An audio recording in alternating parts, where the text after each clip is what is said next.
우리에게 일용할 양식을 베풀어 주시며 육의 양식만이 아니라 더욱이 우리의 영혼이 살 수 있도록 하나님의 말씀의 양식을 베풀어 주시는 우리 하나님 아버지, 이번에 특별히 말씀의 잔치를 허락하여 주시고 주님이 사랑하는 귀한 하나님의 백성들, 우리 예수님 안에 있는 주의 성도님들, 우리 모두에게 주님의 신령한 은혜를 베풀어 주시기 위하여 오늘 이 저녁도 이 귀한 시간 허락하여 주시니 감사합니다. 사랑의 하나님 아버지, 주께 간절히 기도드리는 것은 영이신 하나님을 우리가 만나고 알 수 있는 것은 예수 그리스도의 영, 주의 성령이 우리 안에서 역사하실 때 있는 줄을 믿습니다. 주님, 주의 성령님이 우리 가운데 운행하여 주시옵소서. 우리의 마음을 열어주시고 우리의 귀를 열어주시옵소서. 주의 음성을 들을 때에 우리의 영의 눈이 밝아져서 우리 주 예수 그리스도의 말씀의 영광을 보는 이 밤이 되게 하여 주시옵소서.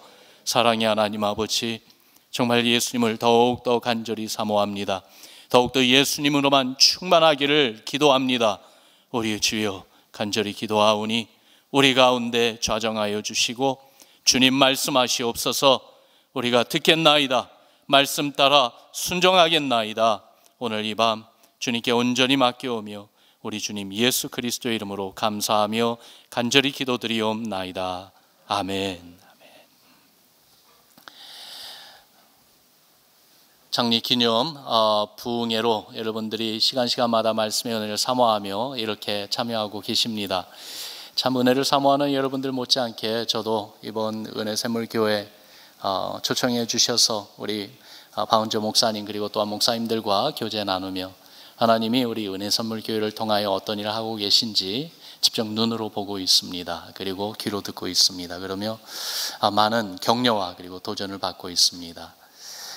너무나도 감사한 것이 특별히 어저께도 저의 간증으로서 어저께 저녁 말씀 나누기 전에 먼저 저에 대해서 말씀을 드렸는데, 이 브리지 역할을 하라, 이 다리 역할을 하라 하는 그러한 주님의 소명이 너무나도 분명히 있기 때문에 저에게는 늘 관심이 다음 세대에 있습니다. 근데 오늘 우리 목사님들하고 같이 교제 나누며 말씀 나누는 시간 가운데 가정예배, 주일에 드리는 그 가정예배에 대한 말씀을 하시더라고요. 제 귀가 솔깃했습니다. 뭐냐 하면은 이민 교민 사회에서 교회를 세우고 또한 교회를 섬기는 그런 사역자로서 이 가정예배의 중요성을 절실히 느끼고 있기 때문에 그렇습니다. 한 세대가 믿음으로서 온전히 서는 것 너무나도 귀합니다. 그런데 여러분 그거 아세요? 우리가 믿음을 잃는 것도 한 세대면은 또한 믿음을 잃게 되기도 합니다. 하나님의 말씀 가운데 사사기에 나오는 말씀이 늘 두려운 마음으로 저에게는 다가와요. 여호수아 세대 때에는 정말 하나님이 행하신 일들을 알고 또한 하나님을 경외하는 믿음의 사람들이 있어서 하나님을 찾고 하나님께 예배드리기 힘쓰는 믿음의 세대였건만, 그러나 여호수아 세대가 다 이제 지나가고 그 다음 세대가 일어났을 때 그들은 하나님을 알지도 못하고 하나님이 행하신 일들도 알지 못하는 그러한 무신론의 세대가 일어났다는 말씀이 나옵니다. 저는요 미국 현장에서 바로 그러한 기로에 서 있는 것이 아닌가라는 두려운 마음이 있습니다. 1세 우리 이민교회 성도님들, 정말 이민 생활의 그 어려움을 극복해 나가는 모습 가운데 가장 중심은 신앙이었습니다. 그래서 교회가 중요했습니다. 항상 나오셔서 주님 앞에 무릎 꿇고 눈물로 기도하며 이민 생활의 그 어려움을 견디며 이겨내며, 그래서 자녀 세대는 그래도 우리의 이 고생 여기 위에 우리 자녀들은 그래도 든든히 서가서 저들이 펼치고 싶은 꿈을 마음껏 펼치며 살기를 원하는 그러한 소원에 어려움과 고난도 다 인내하시면서 하나님만 바라보고 그렇게 살아온 것이 바로 지금 현재 이민교회의 한인교회들의 모습입니다. 그런데 그 가운데 자라는 우리 자녀 세대가요, 2세들 영어권이고 또한 좋은 학교 가고 좋은 직장 얻고 사회에 진출해서 영향을 끼치는 그러한 자리로 나아가고 있건만, 그러나 많은 경우에 신앙은 잃어버리고 있습니다. 더 안타까운 거는 그러한 우리 2세, 한인 2세들이 그래도 어린 시절을 생각하고 교회로 돌아오고 싶어서 한번 교회로 돌아오는 그러한 모습이 있기는 있는데 많은 경우 교회가 그들을 포용할 수 있는 준비가 되어 있지는 않습니다.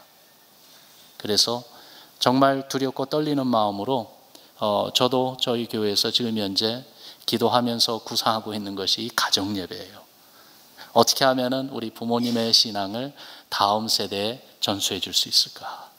어떻게 하면 하나님이 행하신 이 놀라운 한 세대의 이 믿음의 이야기들이 한 세대로 끝나지 말고 그 다음 세대는 더욱더 크고 놀라운 하나님의 능력과 영광으로 나타나며 또한 그것을 체험하는 축복된 우리 자녀들의 세대로 양육하고 키워줄 수 있을까? 이것이 늘 마음의 부담으로 와 있는데, 그런데 우리 은혜샘물교회에서 그와 비슷한 부담으로서 우리 자녀들을 믿음의 세대로 키우기 위하여 샘물 학교를 운영하시고 또한 예배도 가정예배로서 함께 그렇게 어린아이들이 부모님들의 그 찬양과 기도 소리를 듣고 같은 말씀을 듣고 배우면서 함께 예배드리면서 나아가기를 힘쓰는 그 일을 위해서 노력하고 계신다는 이야기를 들었을 때요, 너무나도 감사했고 또한 신선한 충격으로 다가오기도 했습니다.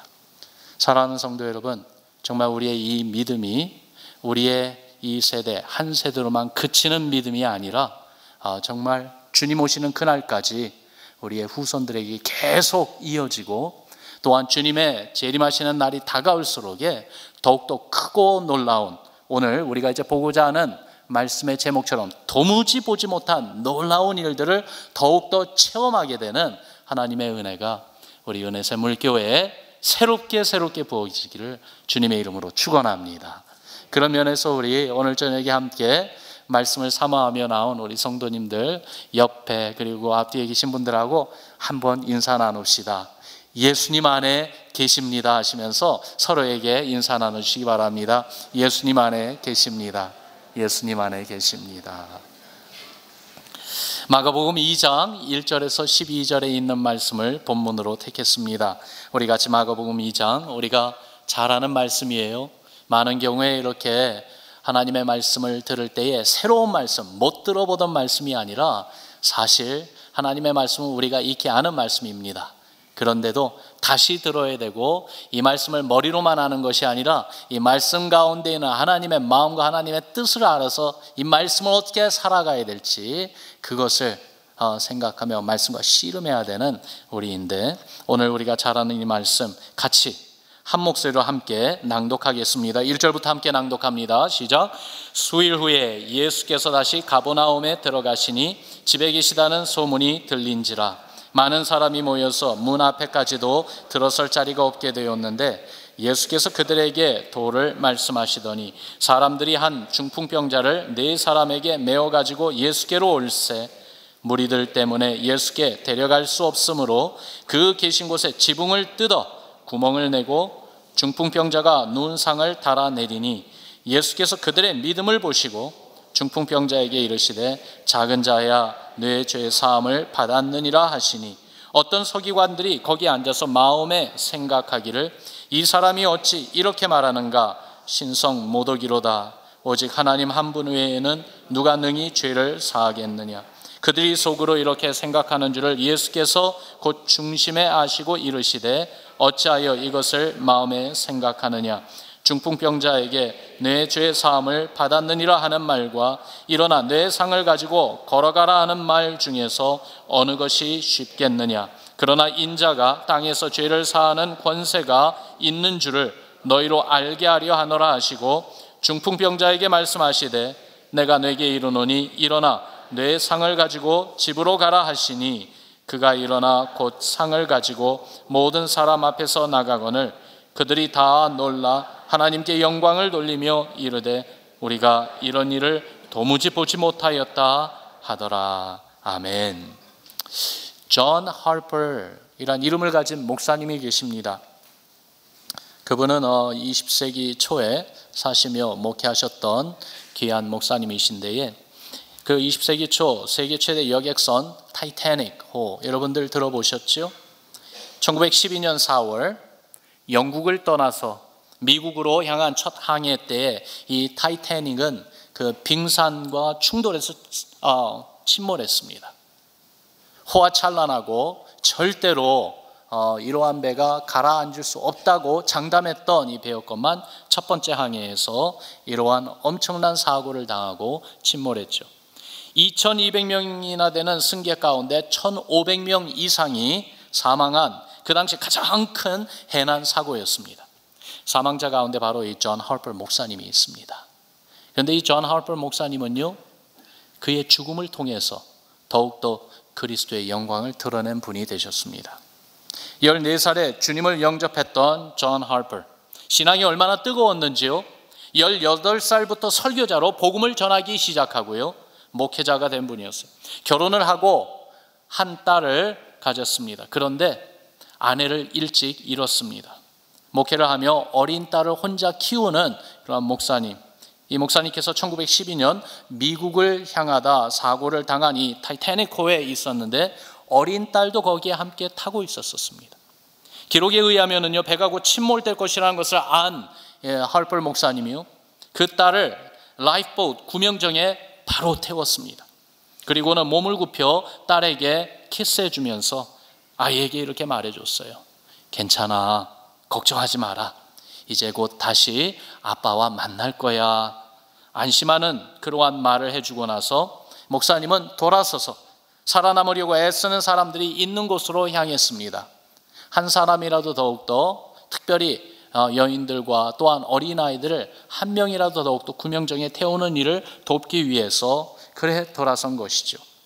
그렇게 배가 완전히 침몰되는 순간까지 많은 사람들을 도와주었는데, 특별히 여자아이들, 구원받지 못한 사람들을 특별히 찾아다니면서 구명정에 태우려고 애썼다고 합니다. 배가 완전히 물속으로 들어가고 얼음장 같은 바다에 떠 있는 사람들에게 이 할퍼 목사님 수영에 가서는요, 그들에게 물어볼 때 이런 질문을 먼저 하셨다고 합니다. Are you saved? 당신은 구원받으셨습니까? 그렇게 물으며 그 죽음의 그 상황에서 전도하기에 힘썼던 목사님입니다. 기적적으로 구조된 사람들 가운데 한 사람이 이 할퍼 목사님, 자기가 직접 본 그 할퍼 목사님에 대해서 전하는 바람에 이 목사님의 그 행적이 후기에 남게 되었습니다. 그가 떠 있는 나무 조각을 붙들고 있었을 때에 할퍼 목사님이요, 수영에 다가와서는 Are you saved? 구원받으셨습니까? 하고 물었고 자기는 No, 아니요 라고 그렇게 대답했다고 합니다. 그러자 자기에게 복음을 간략하게 전하면서 예수 그리스도를 영접하자고 권고했지만은 그때 처음에는 거부했다고 합니다. 그러자 이 목사님께서요, 자기가 입고 있었던 라이프 자켓을 벗어주면서 당신이 나보다 이것이 더욱더 필요합니다. 그렇게 하고는 그 목사님은 다른 이들에게 또 수용을 해서 갔습니다. 잠시 후에 이 목사님께서 다시 자기에게 수용해서 오셨다는 겁니다. 그리고는 자기에게 다시 한번 권고해 주셨는데, 결국은 이 목사님의 그 간절함, 또한 그 절박한 상황 가운데 그 마음에 하나님을 찾고자 하는 그 간절함이 있어서 자기의 죄를 회개하고 예수님을 마음에 영접하는 자기의 인생의 전환점이 되는 그 순간이 바로 그 죽음의 현장에서 이루어졌다고 합니다. 그런데요, 이분이 그렇게 구원받도록 도와주신 할퍼 목사님은 이분의 눈앞에서 결국은 그 물로 가라앉아서 정말 이 세상을 떠나는 그 모습을 마지막에 보여주셨는데, 기력을 잃고 물속으로 들어가기 전에 자기에게 들려준 마지막 말은 다른 것이 아니라 예수 그리스도를 믿으시오. 예수 그리스도를 믿으시오. 그러면 당신은 구원받을 수 있습니다. 그것이 자기에게 마지막으로 들려주었던 그 목사님의 음성이었다고 합니다. 영혼 구원을 위해서 자기 생명뿐만이 아니라 어린 딸이 고아가 되는 것도 마다하지 않고, 할퍼 목사님 정말 예수님 사랑을 가장 절박한 상황 가운데 도무지 보지 못한 그런 놀라운 그 신앙의 모습을 보여주면서 한 사람을 구원으로 인도해 주는 것만이 아니라 또한 그분의 이야기가 많은 이들에게 감명을 주는 그러한 놀라운 신앙의 간증을 남긴 목사님이 되었습니다. 오늘 본문에요, 바로 그와 같이 도무지 보지 못한 놀라운 일이 일어난 현장의 이야기가 또한 나옵니다. 사람들로 가득 찬 한 집에 예수님이 계셨습니다. 그곳에 사람들이 전해보지도 못했고 들어보지도 못했던 기적이 일어났죠. 중풍병으로 몸져 누운 한 사람을 고치신 일입니다. 아주 놀라운 일이었어요. 그것을 목격한 사람들에게만이 아니라 오늘 우리에게도 의미 있는 놀라운 일인데, 그 이유가 무엇인지, 어떤 상황에서 어떤 자리에서 이러한 하나님이 행하시는 도무지 보지 못한 놀라운 일들이 일어나는 것인지, 그 내용을 우리가 살펴보면서 주여, 이것이 그저 남의 이야기 아니면은 성경 안에서 듣는 이야기만이 아니라 하나님의 말씀이 지금도 살아서 우리의 삶 가운데 역사하시는데, 정말 우리 앞에서도 도무지 보지 못한 놀라운 일들을 목격하고 체험하는 그러한 하나님의 은혜를 허락하여 주옵소서라는 간절한 마음으로 말씀을 한번 찾아보기를 원합니다. 여러분, 도무지 보지 못한 놀라운 일이 일어나는 자리는 어떤 자리인가? 아무 데서나 일어난 것이 아닙니다. 하나님이 일하시는 그 자리가 있습니다. 하나님이 일하시는 그 순간이 있더라고요. 어떤 자리인가? 적어도 오늘 본문에서 우리에게 말씀해 주시는 것은 말씀을 사모하는 자리에서 하나님이 행하시는 놀라운 일들이 일어납니다. 여러분 따라합시다. 말씀을 사모합니다.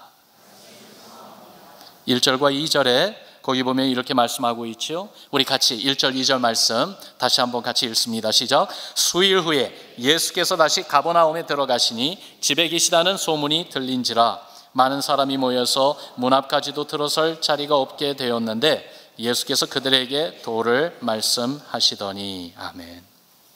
예수님은요, 병자를 고치고 귀신을 쫓아내는 권세를 보여주셨어요. 그래서 사람들이 신기해서 주님을 많이 찾아왔어요. 병자들도 왔습니다. 그러나 예수님께 찾아온 이유 중에 가장 보편적인 이유는 무엇이었는가? 하나님의 복음을 듣고 싶어서 왔습니다. 왜냐하면 예수님은 하나님의 복음을 전해주셨습니다. 전도하셨다는 거예요. 하나님이 통치하십니다. 하나님의 나라가 이제 임한다는 그 말씀을 전해줄 때에 예수님의 말씀을 듣는 이들의 마음에 다른 율법 선생으로부터 들었던 때와는 달리 깊은 감명이 있었어요. 감동이 있었어요. 그래서 사람들은 예수님의 가르침을 듣기를 원했어요. 예수님의 가르침을 듣고 있느라면은 마음의 위로가 되고, 또한 열악한 그 삶의 현장에서 살아가는 가운데 소망을 잃지 않고 하나님을 바라보게 되는 그러한 용기가 다시 한번 솟아올랐기 때문입니다. 가버나움 동네에 다시 오셨을 때도 그랬어요. 예수님이 오셨다는 소문을 듣고 사방에서 주님이 거하시는 집으로 사람들이 몰려왔죠. 얼마나 많이 왔는지 집안이 사람으로 가득했습니다. 집안 바깥까지 모인 사람들로 가득해서 아무도 들어설 자리가 없을 정도였습니다. 그리고 그들 가운데 예수님은 천국 복음을 들려주셨죠. 여러분, 우리 같으면 가버나움 사람들처럼 주님의 말씀을 사모하며 모이기를 힘씁니까? 정말 그 사모하는 마음이 있기 때문에 이번 부흥 집회를 위해서도 기도하시고 시간마다 이렇게 참여하신 줄 압니다. 그러나 나 혼자 오는 것만이 아니라 우리의 앞집, 옆집, 뒷집, 이웃들까지도 초청하고 격려하며 예수님 말씀 들으러 가자고 함께 데리고 나오시겠습니까? 오늘도요, 이 저녁 시간 이제 오는 가운데 엘리베이터를 탔는데 타신 분들 가운데 오늘 VIP십니다 한 분을 그렇게 인사하며 소개하는 그 모습을 보았습니다. 얼마나 귀하던지요. 그렇습니다. 정말 주님 앞에 말씀을 사모하며 나올 때에요, 나 혼자 나오는 것이 아니라 주님의 이 생명의 말씀, 이 구원의 말씀, 하나님이 능력을 보여주시고 하나님이 구원의 기적을 보여주시며 일하시는 그 현장에 정말 같이 갑시다. 같이 나아갑시다. 주님을 함께 체험합시다. 하나님께 함께 예배드립시다 하면서 말씀 사모하고 은혜 사모하며 함께 나오는 그러한 모습이 소중해요. 누가복음 14장부터 보면은 예수님께서 하나님 나라에 대한 비유를 말씀하시는데 큰 잔치를 벌인 어떤 사람의 이야기를 해주신 말씀이 거기 나오죠. 여러분들 잘 아는 말씀입니다. 어떤 사람이 큰 잔치를 베풀고요, 손님들을 초청했어요. 중요한 기쁜 잔치니까 꼭 와달라고 했어요. 그리고 초청받은 사람들이 처음에는 오겠습니다, 감사합니다, 그렇게 응답했지요.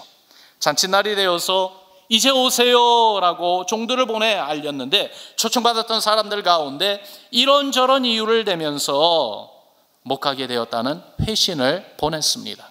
한 사람은요, 내가 밭을 샀는데 제대로 산 것인지 나가봐야 됩니다. 그래서 참석 못하겠습니다. 양해해 주세요. 그렇게 응답했어요. 어떤 사람은 내가 소를 여러 마리 샀는데 제대로 산 것인지 살펴봐야겠으니 죄송합니다. 못 가게 된 것을 이해해 주세요.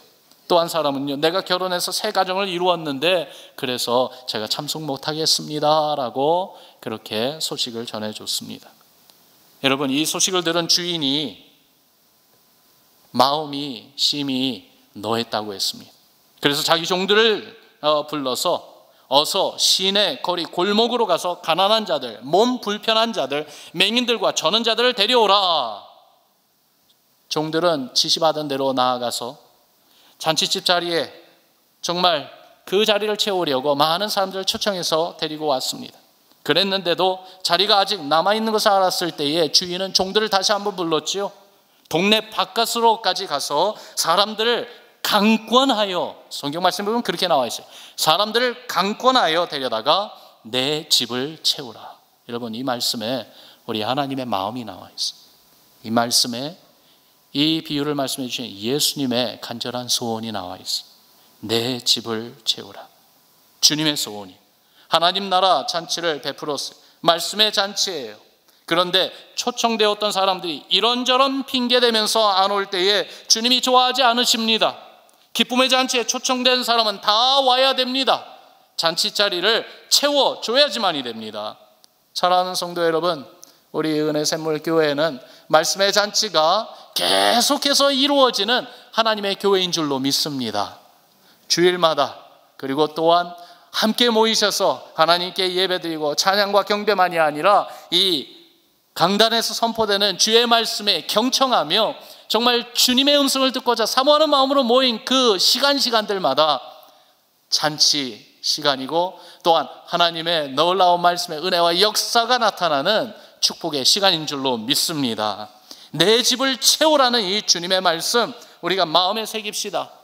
정말 주님이 초청해 주신 그 시간마다 한 시간도 빠지지 않고 말씀 가운데 있고 또한 말씀 따라 살아가기를 소원하는 마음으로서 함께 참으며 하며 함께 격려하며 꼭 와야 할 분들이 정말 이 잔치 자리를 늘 가득 메우는 하나님의 은혜가 있기를 바랍니다. 특별히 말씀을 사모하는 마음들로 가득 채워져야 되겠습니다. 왜냐하면 사모하는 그 마음들 가운데 하나님이 일하시는 모습을 보여주십니다. 말씀으로 깨닫게 하시고 말씀으로 영생과 하나님 나라 비전을 보게 해주시는 놀라운 일들이 일어날 것입니다. 하나님이 행하시는 일을 직접 목격하고 산 증인이 되는 우리 온 은혜샘물교회 성도 여러분들 되시기를 주님의 이름으로 축원합니다. 정말 지난 8년 동안 하나님께서 이 본교회를 통하여 많은 일들을 행하셨어요.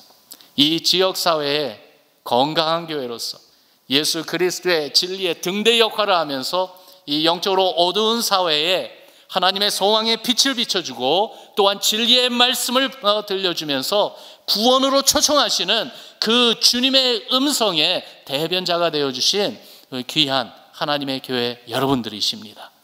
주님이 정말 말씀을 사모하며 또한 주님의 교회로서 이 시대적인 사명을 다하기를 간절히 소원하는 이 귀한 하나님의 교회를 통하여 영광을 받으시고 또한 여러분들의 기도와 간구와 조안에서 계획하는 모든 일들이 복음의 사역으로 다 이루어지기를 바랍니다. 정말 특별히 이번 창립기념 부흥회가 우리 은혜샘물교회에게는 특별한 하나의 전환점이 되기를 바랍니다. 지금까지도 주님이 보여주신 은혜가 귀하고 놀라웠건만 이 시점에서부터 다시 앞으로 내다보면서 주님 향하여 달려가는 여러분들의 그 신앙의 발걸음에 하나님의 능력의 손길이 말씀을 사모하며 말씀의 그 능력을 보기를 소원하는 여러분들의 그 신앙의 여정에 하나님의 기적이 나타나기를 주님의 이름으로 축원합니다. 도무지 보지 못한 놀라운 일이 일어난 자리, 말씀을 사모하는 마음들이 모인 곳이라고 그랬어요. 그런데 거기에는요, 사모하는 마음만이 아니라 또한 믿음을 보여주는 자리이기도 합니다. 여러분 따라합시다. 믿음을 보입시다. 예수님의 말씀을 듣는 그 집에 사람들이 중풍병자를 누인 상을 들고 왔습니다. 예수님께 데리고 가기 위함이었어요. 인파로 인해 들어갈 수가 없었어요. 그래서 지붕 위로 올라갔죠. 유대인들의 집은 층계로 옥상이 있었어요. 그들은 거기에서 지붕을 뜯기 시작했습니다. 연장이 있었을까요? 상상해 보건대 어쩌면은 그 흙과 그리고 또한 나무 잎사귀로 만든 지붕이었기 때문에 손으로 뜯기 시작하지 않았을까 생각도 해봅니다. 그렇게 지붕을 뜯고서 바로 병상에 누워있는 이 중풍병자를 그 집 안에 계신 예수님 바로 그 앞으로 내릴 수 있도록 큰 구멍을 만들었습니다. 그리고 나서 중풍병자 누인상을 예수님 앞으로 내렸습니다. 이 모습을 모두가 보았습니다. 집주인은 무엇을 보았을까요? 예수님이 계셨던 그 집주인도 거기 분명히 있었을 거예요. 지붕을 뜯고 거기서 이런 일이 일어날 때 집주인이 먼저 본 건 무엇일까요? 아이고, 내 지붕 왜 저거 뜯었어? 아마 그거 보았을 거예요. 그렇죠? 누가 뜯었는지 그 사람들 얼굴 보았을 거예요. 사람들은 무엇을 보았을까요? 상에 누여 내려지는 불쌍한 병자를 보았을 것입니다. 예수님은 무엇을 보셨을까요? 여러분, 오늘 본문 말씀에 예수님은 무엇을 보고 계셨는지 말씀하십니다. 5절 말씀 같이 읽어보죠. 시작.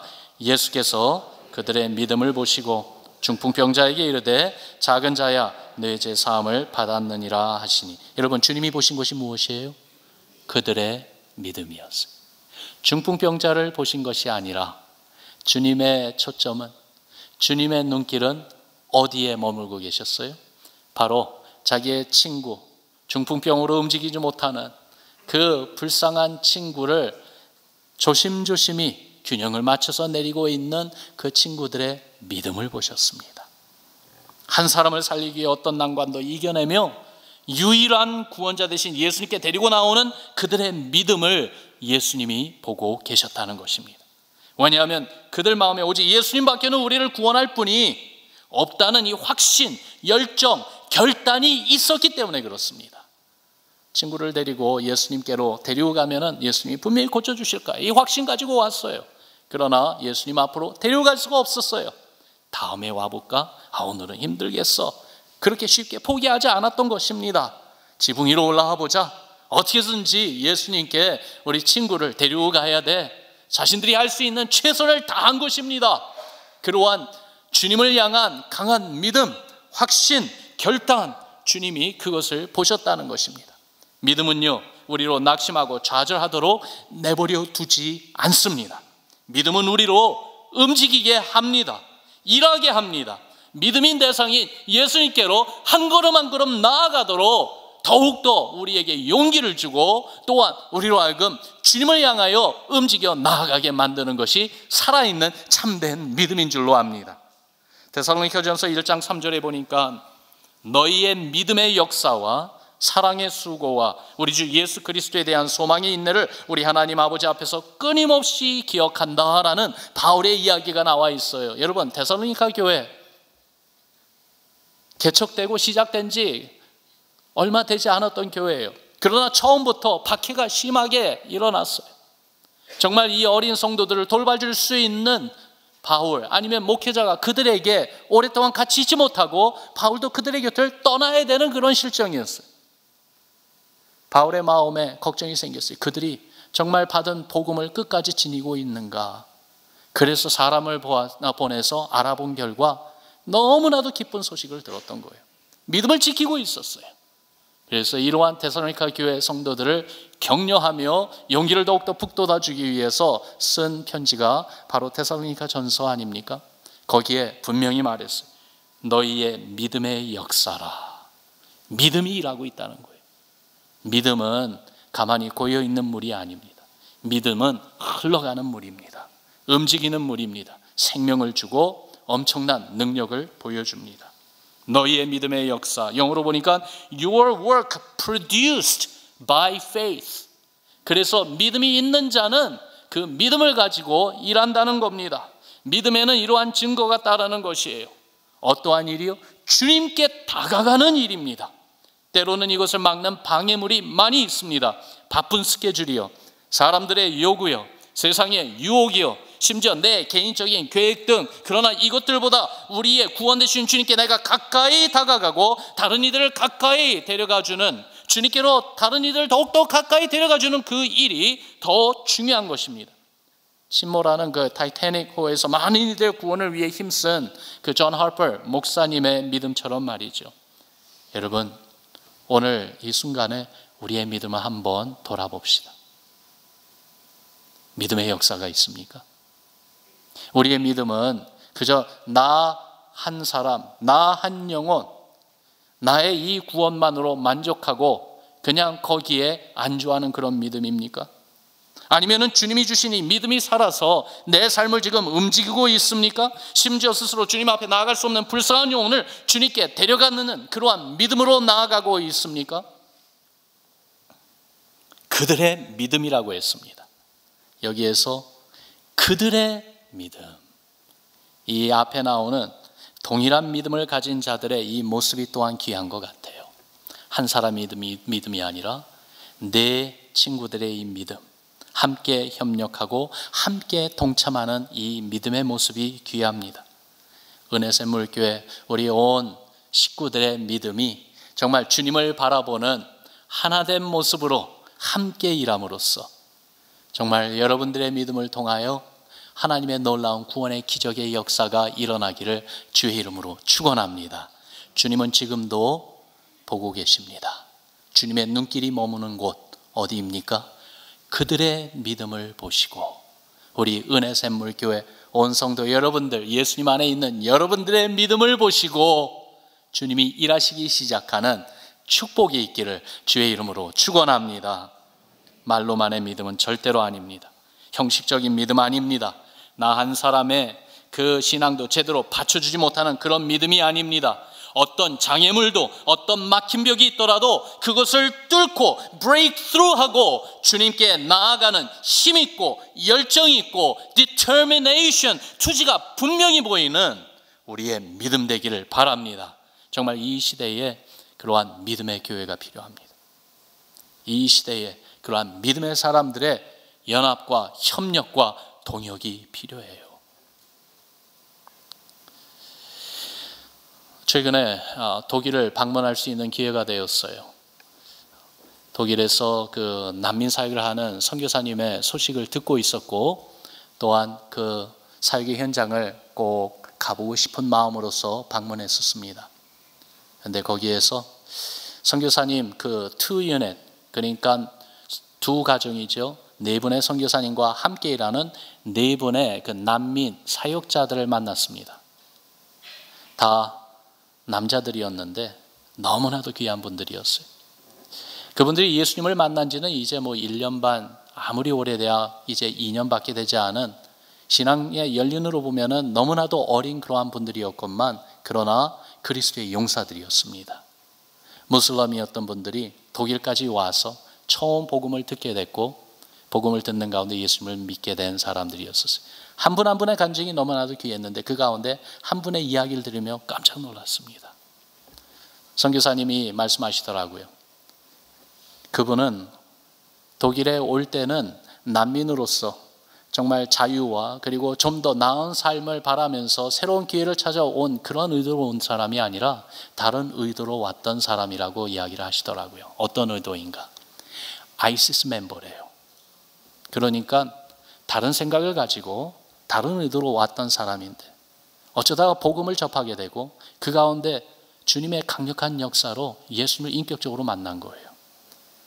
라디컬했던 그러한 극단적인 무슬림이 이제는 라디컬한 극단적인 그리스도인이 되어버린 거예요. 그러면서 선교사님이 말씀하세요. 정말 지금 이 시대에 특별히 난민 사역에서 정말 필요한 것은 그저 복음을 전하고 그들을 예수님께 초청하는 그 정도만이 아니라 라디컬한 그러한 무슬림들까지도 더 라디컬한 예수님의 사람으로 만들 수 있는 성령의 권능과 복음의 능력이 어느 때보다도 필요합니다. 그리고 그러한 일이 지금 일어나고 있습니다. 그 말씀을 하시더라고요. 이분들이 지금 사역을 하고 있는데요. 그 열정이 선교사님들이 따라가기 힘들 정도로 그렇게 열심히 뛰고 계신다고 합니다.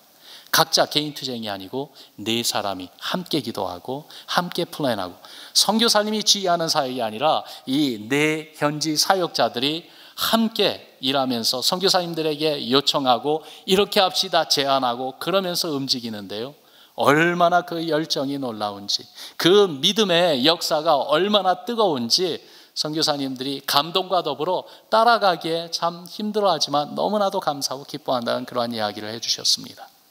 그러한 이야기와 그분들을 직접 만나고 악수를 하고 서로 포옹을 하면서 그러한 만남의 기회를 가졌을 때 정말 감동이 되더라고요. 시리아 전쟁과 저 중동의 여러 가지 어려운 사태로 인해서 많은 난민들이 발생하고 어려운 일들이 일어났지만은 그 와중에서도 하나님은 일하고 계시는구나, 특별히 믿음의 사람들을 통해서 일하고 계시는구나, 그 모습을 보면서 정말 그렇게 주님의 손길에 이끌림 받아서 믿음으로 함께 일하고 연합하고 협력하고 동역하는 그 현장에 우리 은혜샘물교회가 있다는 것이 정말 얼마나 감사하고 또한 얼마나 그리스도의 영광을 드러내는 아름다운 모습인지요. 여러분들을 주님의 이름으로 축복합니다. 계속해서 믿음의 역사를 보여주시기를 바랍니다. 지금까지도 귀하게 이 사역의 현장에 복음이 전파되는 그곳으로 나아가기를 애써 달려가셨는데 앞으로는 더욱더 달려가시기를 바랍니다. 달려가실 때에 그저 여러분들만 달려가지 마시고 더욱더 많은 주님의 교회들이 그리스도의 복음이 땅끝까지 전파되는 그 일을 위해서 함께 달려가자고, 함께 믿음의 역사에 동역하고 또한 연합하는 일에 힘써 주시기를 간절히 부탁드립니다. 도무지 보지 못하는 놀라운 일이 일어난 현장이요, 말씀을 사모하는 자리라고 그랬어요. 믿음이 보여진 자리라고 그랬어요. 그런데요, 도무지 보지 못한 놀라운 일이 일어나는 현장은 또한 어떤 자리인가? 세 번째로 구원의 기적으로 걸어가는 자리입니다. 여러분 따라합시다. 구원의 기적. 5절 말씀을 다시 한번 봅니다. 5절 말씀 같이 읽어보죠. 시작. 예수께서 그들의 믿음을 보시고 중풍병자에게 이르시되 작은 자야 내 죄의 사함을 받았느니라 하시니. 아멘. 예수님은 그들의 믿음을 보시고 구원을 베풀어 주셨어요. 병자가 죄의 용서를 받았어요. 그의 영혼이 구원받은 것입니다. 예수님이 오심은 이렇게 영혼을 구원하기 위해서 오신 것입니다. 영원한 생명을 주시기 위해서 오셨지요. 영혼을 구원받게 되면은 병도 낫게 되어 있습니다. 다시 한번 말씀드리죠. 우리의 영혼이 예수님을 믿음으로써 구원받게 되면은 우리의 병도 낫게 될 줄로 압니다. 결국은 낫게 돼요. 예수님을 영접하고 또한 주님 믿고 의지하는 그 순간 낫는 경우도 있고, 그 순간 낫지 않는다 할지라도 우리 앞에는 정말 우리 몸을 괴롭게 하고 우리의 인생을 연약하게 하는 모든 인생의 질고를 한꺼번에 떨쳐버리고 모든 병과 모든 죄의 그 권능을 완전히 깨워버리고 이겨낼 수 있는 부활의 영광의 순간이 우리 앞에 기다리고 있지 않습니까? 구원받은 영혼, 결국 부활의 몸을 얻음으로써 모든 병과 죄와 사망의 권세를 완전히 이기는 그 순간이 우리에게 올 줄로 믿습니다. 여러분 2, 3주 독감 때문에 고생해 보신 적 있지요? 아플 때는 괴롭고 병이 빨리 낫기를 원하는데 그렇게 되지 않으니까 정말 그 기간이 너무나도 오래되는 것 같고 그리고 힘든 그러한 경험이 있습니다. 그런데 다 낫고 나서 되돌아보면은요, 그리 오랜 기간이 아니었던 그런 때가 있어요. 마찬가지로 인생에 받는 고통과 아픔이 그것을 지나는 동안에는 너무 힘들고 바라는 만큼 빨리 회복되지 않고 너무 더딘 것 같아서 어렵고 괴롭습니다. 그러나 분명한 것은 예수님으로부터 우리 죄를 완전히 용서받은 분, 그래서 구원받은 분은 모든 문제가 다 해결된 것입니다. 병이 나은 것입니다. 지금 당장 이 병에서 완전히 해방되지 못했다 할지라도 이 병은 나을 병이라는 사실을 우리는 압니다. 하나님이 계획하신 그 순간이 되면은 요한 3서에서 말씀하시는 것처럼 내 영혼이 잘됨 같이 내가 범사에 잘되고 강건하기를 내가 간구하노라 라는 말씀처럼 영과 육이 완전히 구원받는 기적이 우리 모두에게는 일어납니다. 말씀을 사모하며 믿음으로 행하며 사는 성도들에게 이런 확신, 이런 소망이 있는 것 아니겠습니까? 그런데요, 본문 스토리를 보면은 예수님 말씀을 들은 사람들 중에 의심하고 비난하는 사람들이 있었습니다. 예수, 그가 도대체 누군데 이런 신성 모독죄를 짓는가? 자기가 하나님인 줄 아는가? 의심과 불신은요, 사람들 마음을 쉽게 사로잡아요. 그렇게 비방하는 이 서기관들, 그리고 또한 그 가운데 의심하는 이러한 자들의 생각, 속삭이는 것을 아시고 예수님께서 모두가 듣는 앞에서 말씀하셨습니다. 어찌하여 그런 생각을 하느냐? 이 병자에게 뇌제 사함을 받았다 하는 것과 일어나 뇌상을 가지고 걸어가라 하는 이 둘 중에 어느 것이 쉽겠느냐? 여러분, 어느 것이 쉽겠어요? 뇌제가 다 용서함 받았다, 아니면은 지금 이 순간 어서 일어나서 내 병상을 들고 이제는 걸어가라, 한 번도 자기 몸을 가누지 못하던 이 병자에게 그렇게 명하신 것, 둘 중에 어느 게 쉽습니까? 둘 다 어렵습니다. 사람에게는 두 가지 다 불가능합니다. 그러나 만약 예수님이 하나님이시면, 예수님이 우리를 구원하기 위해 오신 구세주라시면 둘 다 하실 수 있습니다. 그래서 주님이 말씀하셨어요.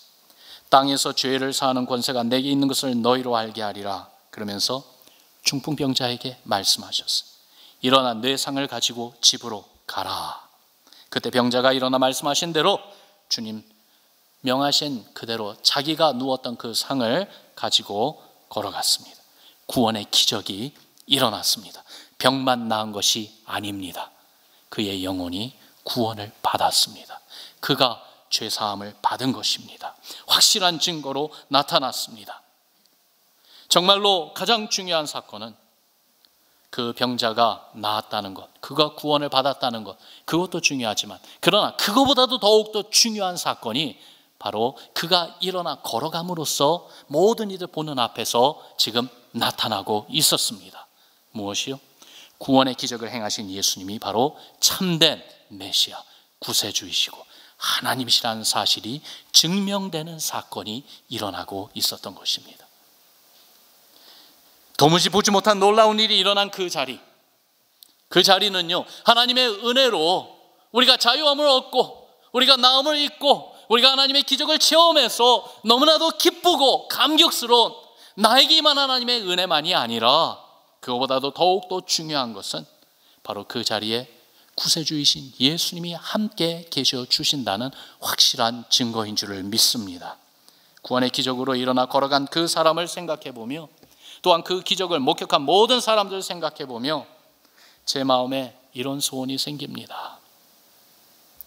주여, 오늘날에도 주님이 모든 인류의 구세주 되심을 보여주옵소서. 그러기 위해서 정말 누워있는 자들이 일어나야 되겠어요. 누가요? 누워있는 주님의 교회들이 일어나야 되겠어요. 주님이 명령대로 하나님의 복음의 권세를 가지고 일어나서 걸어가는, 하나님의 기적이 나타나는, 정말 기적의 하나님 우리 주 예수 그리스도께서 교회의 머리 되시고 우리와 함께 하시며 우리를 통하여 일하신다는 그 가장 확실한 증거를 믿지 않는 자들에게도 분명히 보여주며 하나님의 영광이 나타나고 있음을 확실하게 증거하고 드러내는 하나님의 교회들 일어나게 하옵소서, 걸어가게 하옵소서 하는 그러한 간절한 소원이 제 마음에 다시 한번 새롭게 일어나는 것 같습니다. 교회가 주의 능력을 상실해서는 안 됩니다. 교회가 주저앉아 있으면 절대로 안 됩니다. 교회가 병들어 누워 있으면 안 됩니다. 사랑하는 성도 여러분, 우리 은혜 샘물 교회는 주님이 건강한 교회로 지켜주시고 주님이 일하시며 여러분들로 가라 하실 때에 그리스도의 복음을 들고 사명을 다하기 위하여 달려가는 교회로 계속 서 있는 줄로 믿습니다. 주께서 정말 사랑하는 이 귀한 제단을 통해서 일어나 걸어가라 하신 그 주님의 말씀을 그대로 이루며 보여주며 예수님이 바로 온 세상을 구원하시는 하나님이시오, 우리의 구세주 되시고 또한 우리의 유일한 소망 되심을 분명히 보여주는 하나님의 교회, 또한 예수님 안에 있는 여러 모든 성도 여러분들 되시기를 주님의 이름으로 축원합니다. 이 시대에 교회를 이렇게 세우는 일에 여러분 힘써 주시기를 바랍니다. 우리 한국교회 더욱더 일어나야 되겠습니다.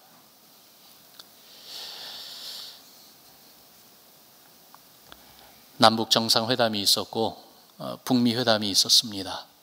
그거를 통해서 정말 이 한반도의 평화의 시대가 열리는 것은 아닌가. 하나님이 평화를 가져다 주세요 하면서 간절한 마음으로 우리가 지켜보고 있고 기도하고 있고, 그리고 감사한 것은 그러한 일들이 조금씩 일어나고 있는 것을 보면서 정말 주님께 감사드리고 있습니다. 그런데요, 이번에 북미 회담 가운데 사실 많은 분들이, 저를 포함해서 많은 분들이 사실 한 가지 이야기가 언급되어 나오기를 소원하고 있었습니다.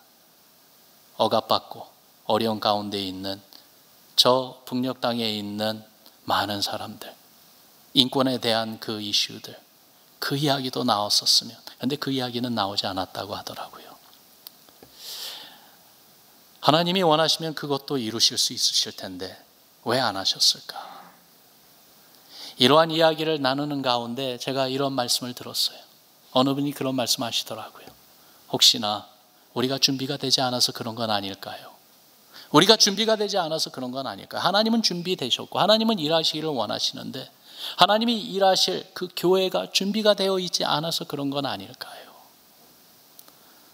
사랑하는 성도 여러분, 도무지 보지 못한 놀라운 일들이 정말 우리 앞에서 수년 안에, 아니 그거보다도 더 빨리 우리 앞에서 하나님의 구원의 기적, 도무지 우리가 생각지도 못했던 놀라운 하나님의 그 표적, 예수 그리스도가 우리의 구세주 되시고 또한 영광을 받으시기에 합당하신 우리의 모든 분들의 하나님 되심을 증거하는 놀라운 일들이 일어나기를 소원합니다.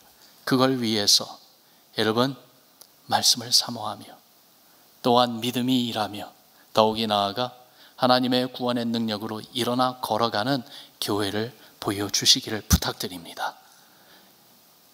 여러분들의 이 교회를 통해서 이 지역사회에 있는 많은 이들만이 아니라 이 한국에 있는, 대한민국에 있는 많은 교회들에게 신선한 충격과 격려와 도전과 더욱이 나아가 정말 하나님의 영광을 크게 드러내는 하나님의 교회들을 이렇게 세우는 놀라운 일들이 일어나기를 소원합니다. 그러한 것이 우리의 기도 가운데 있어서 주여 우리의 부족하고 연약함, 그러나 주님이 우리와 함께 계심이 분명한데, 우리가 예수님 안에 있음이 분명한데 주님 이 일을 보게 하옵소서, 이 일을 체험하게 하옵소서. 도무지 보지 못한 놀라운 일이 우리 가운데 우리 앞에 일어나는 것 주님 보여주시옵소서 하는 그 간절한 기도와 간구 가운데 하나님의 선한 뜻이 이루어지기를 주님의 이름으로 축원합니다. 우리 같이 기도하겠습니다. 사랑의 하나님 아버지, 우리 각자 개인의 신앙의 여정이나 우리의 가정, 심지어는 교회, 더욱이 나아가 이 시대적인 여러 가지 일어나는 일들을 볼 때에 어느 때보다도 우리 주님이 우리와 함께 하시고 주님이 우리에게 보여주시는 도무지 보지 못한 놀라운 일들을 다시 한번 체험하기를 간절히 소원합니다.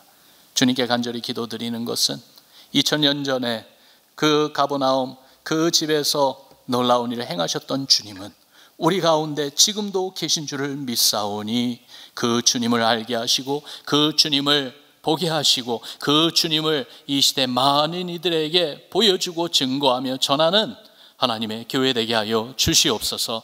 그것을 위해서 더욱더 말씀을 사모하는 마음들이 이 제단에 가득 채워지게 하여 주시옵소서. 또한 주님이 우리에게 주신 그 믿음이 가만히 있는 믿음이 아니라 함께 연합하고 협력하며 일하는 하나님의 역사를 보여주는 믿음 되게 하여 주시옵소서. 더욱이 나아가 주여, 주님이 말씀하실 때에 일어나서 하나님의 능력으로 성령의 권능으로 걸어가고 예수 그리스도를 증거하는 하나님의 교회, 우리 온 성도님들 되시도록 주여 축복하여 주시옵소서. 우리 주님 예수 그리스도 이름으로 감사하며 간절히 기도드리옵나이다. 아멘.